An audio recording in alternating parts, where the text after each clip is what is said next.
Hello, this is my final submission for my object-oriented programming DJ application, the Autodex application, which I'm launching here from my codebase, to reveal this beauty where we have a new layout of the playlist being on the left and the decks being stacked on top of each other, and the new crossfade component being stacked on the right.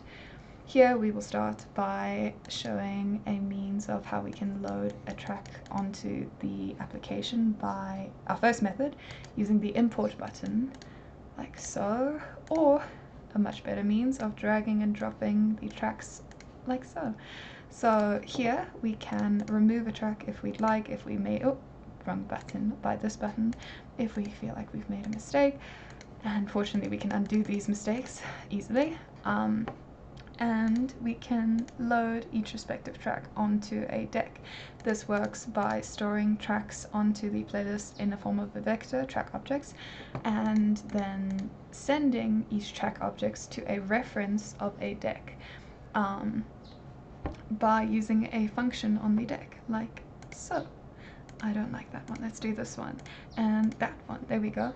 Now here we have a means of playing the tracks simultaneously, as well as varying each of their volumes and their speeds to allow for easier mixing, like, oh, that.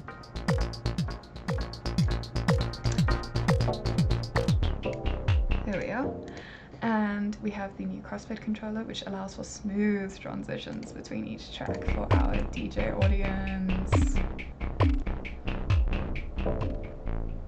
Oh, there we go.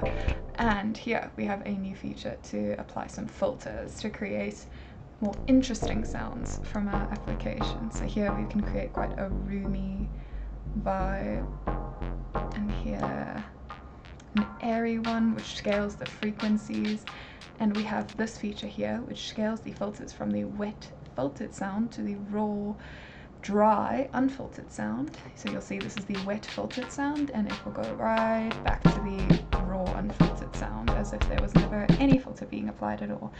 Here we also can scale the playback by dragging on the waveform like so, using a magical loop button feature which loops the playback all the way to the beginning, so the party will never stop.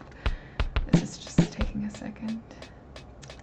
But yeah, each component on the deck, there we go, move right back to the start. Each component interacts with the deck by using getters and setters on the deck's player to set properties, and also call functions on the deck's player to, for example, set coefficients, set filter coefficients, to scale this right here. Let's get that done. And that is my final submission. Oh, and it's worth mentioning that I'm sure you've noticed there's new look and feel methods to adjust the behaviors and the appearances of the sliders and the fonts and the colors to offer great distinction between each deck. And with that I conclude my submission.